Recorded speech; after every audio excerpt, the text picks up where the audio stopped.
यीशु मसीह के सामर्थ्य नाम में मित्रों, आपको भाई अजीत का नमस्कार।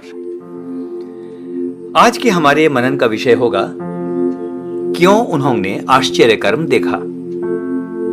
Why did they see the miracles? मत्ती 14 और उसके 13 से 31 में एक अत्यंत लोकप्रिय घटना का वर्णन है। इस घटना में हम पाते हैं कि प्रभु यीशु मसीह ने 5000 लोगों को तृप्त करने का चमत्कार लोगों के सामने दिखाया। वचन के अनुसार ये यीशु मसीह के महानतम चमत्कारों में से एक है। मैं कई बार यह सोचता हूं, या शायद आपने भी यह सोचा होगा, कि इस भीड़ में कौन सी ऐसी बात थी जिसके कारण उन्होंने इतना बड़ा चमत्कार देखा। ना सिर्फ चमत्कार देखा, लेकिन उन्होंने यीशु मसीह की आशीषित रोटियों से अपने आप को तृप्त भी किया। आइए मित्रों, आज इस पर विचार करें। सबसे पहली बात, इस भीड़ में यीशु मसीह को देखने और वचन को सुनने की जबरदस्त इच्छा थी।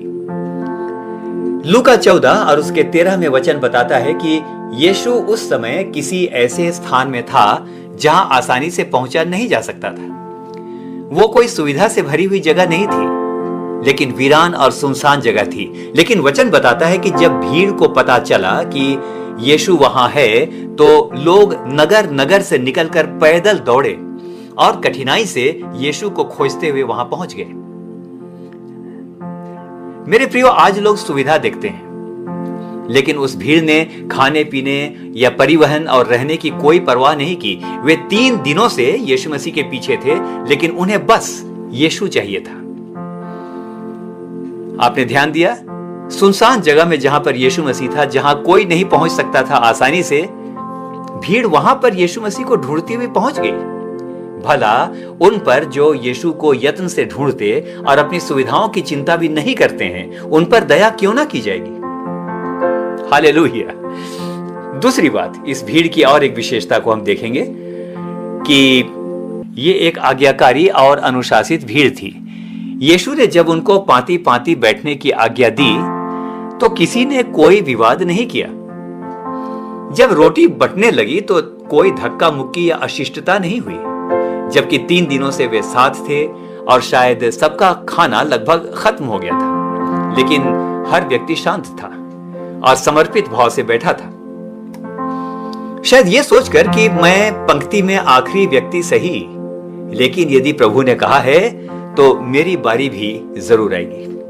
मेरी बारी भी जरूर आएगी। मेरे प्रियो, जो धीरज के साथ बैठते और जो प्रभु का इंतजार करते हैं, उनके जीवन के अंदर उनकी बारी क्यों नहीं आएगी। चाहे मैं पंक्ति में बैठा हुआ आखिरी मनुष्य हूं, लेकिन मैं जानता हूं कि मेरी बारी भी आएगी, क्योंकि मेरे प्रभु ने मुझे बुलाया है। काश आज की कलीसियाएं इसी प्रकार की भीड़ बन जाए।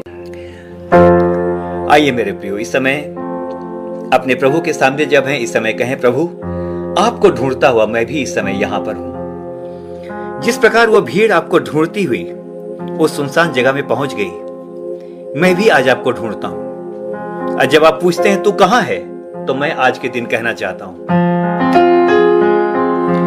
मैं यहां हूं, मैं यहां हूं, मैं यहां हूं, मैं हूं यहां। तू मेरा गीत है, मेरा संगीत है, जीवन की हार में तू जीत है। करूं अब तेरी आराधना, संपूर्ण मन से उपासना, दे मुझको अपनी आत्मा, मैं यहाँ। हाँ प्रभु, मैं इस समय यहाँ हूं, आपकी उपस्थिति में हूं। आज के मनन के द्वारा मुझको बहुतायत के साथ आशीष दें। आप ही के सामर्थी नाम पर मांगता हूं, आमीन।